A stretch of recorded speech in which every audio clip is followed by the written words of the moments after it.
fine for you to follow along with. So we're going to start with one hoop for our warm-up. So hooping on the waist maybe for 30 seconds. You can pause and do that. And then we'll do moving the hoop around.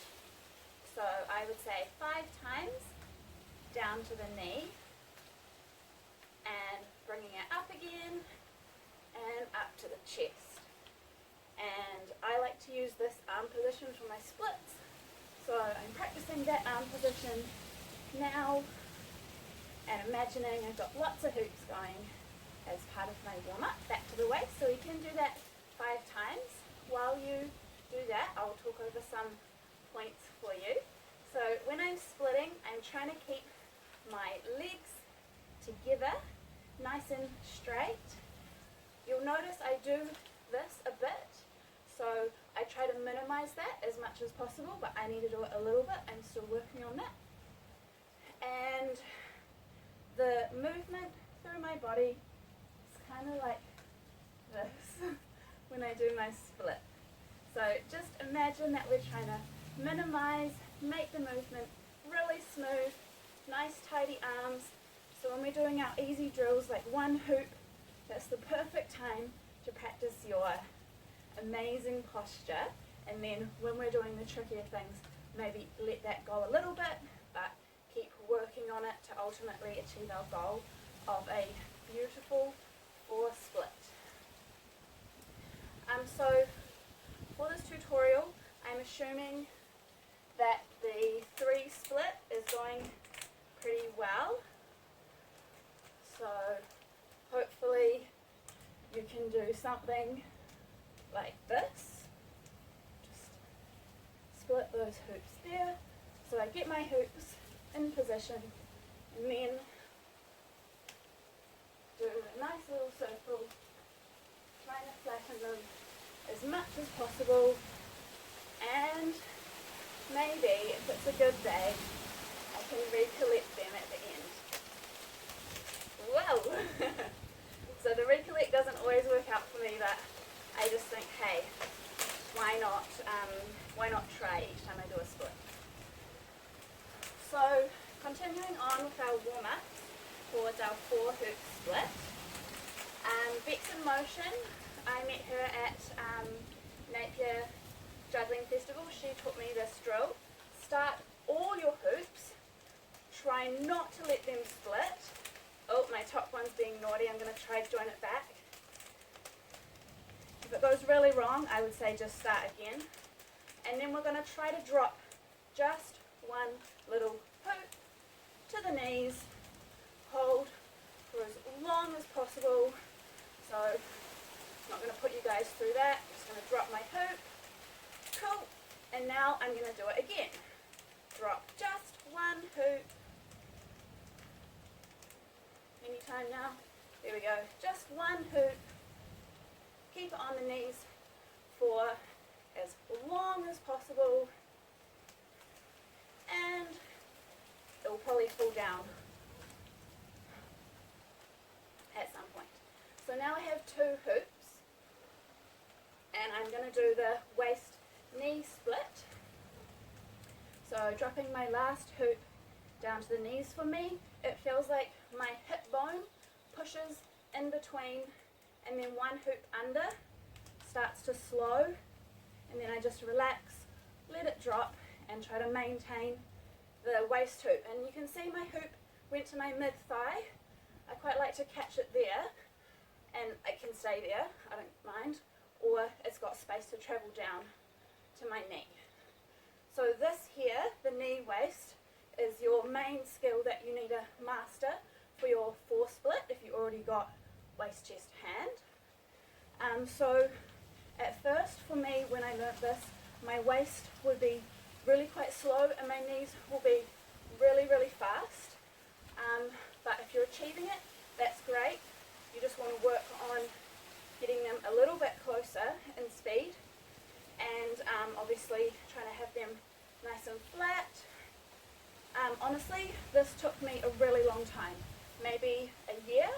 I wasn't practicing super regular, but it did take me a long time. But yeah, so this is your waist and knee. So in my training, I would attempt this 5 times and then move on. And maybe if it was my focus for the day, I would revisit it. So in my training, when I turn up and start practicing, I've already won, and it doesn't matter what I do.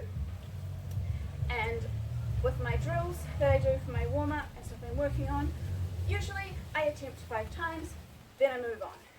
It's all about consistency, doing that 3, 4, 5 times a week. Okay, and maybe if you're fancy, you can join them together again on the waist. Okay, so I'm going to show you another drill that Tess Monroe-Pedreros showed me yesterday. I'm going to put all the links to these amazing hoopers in the bio so you can go and follow them. Obviously, since I learnt this yesterday, it's still a real struggle for me, but I'm going to show you my attempt, and this would be definitely one of the harder drills to add later. So good place to start is the stack, dropping one at a time. This one is a lot more tricky, so we're trying to drop the bottom hoop. Just being cautious here. Okay, so drop the bottom hoop to the knee, then bring it up again. Bring it up. Ooh, I did it. Okay, that's great. And then bring the top hoop up to the chest and down again. So 5 times. I'm not going to subject you to me doing that 5 times, and I'm not going to lie, that was a really lucky fluke that it worked for me this time. So with all the drills I've suggested, I would say do it 5 times. Now, the really fun part, hoopers working on splits, you need to go both directions. Trust me. I get a bit of back pain on here because I always hoop to the left. So what I've started doing is adding, usually actually earlier in my warm-up routine, but it doesn't matter when, I hoop to the right. And I feel like a spastic noodle, and I'm sharing this with you to inspire you that you should hoop the other direction and save yourself back pain and possibly asymmetrically developed abs, which is something. Sorry, I had a call, I just had to stop that call. Okay, so hooping to the right, yes, spastic noodle, so I'll do 30 seconds, bring it down, try to bring it up. Oh my god, that worked really well. Onto the chest. Guys, it's so hard the other way. I can hardly do it, but that doesn't matter. I attempted it. That means I'm winning. So 5 times on that. And I'm going to show you my 4 split.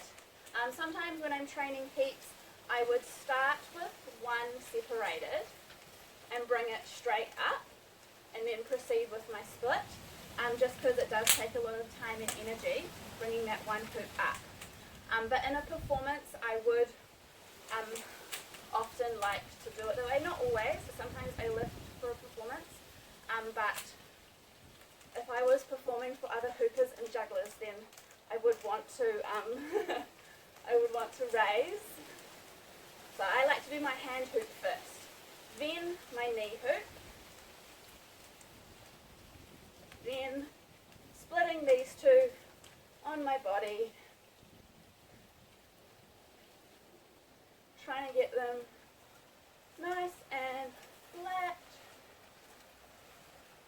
Do a little circle for you. Woo! Nearly lost the knee.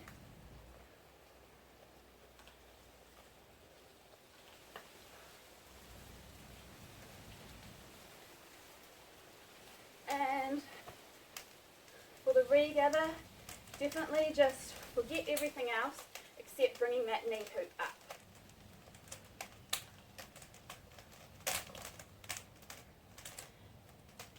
And then, if you're really fancy, you could try to split again. I'm not going to do that right now. Now, one other thing that I forgot to mention at the start is, for splits, personally, I think that you need either bare skin or grip tape.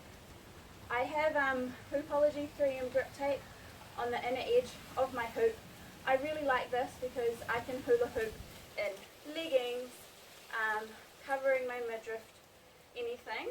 If you don't have grip tape, then I suggest bare skin is going to grip your hoop a lot better than leggings. In fact, even with all my years of hooping, I find it really hard to knee hoop without grip tape on leggings.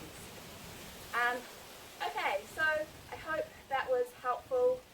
Feel free to get in touch with me if you want any more tips and tricks. And happy hooping!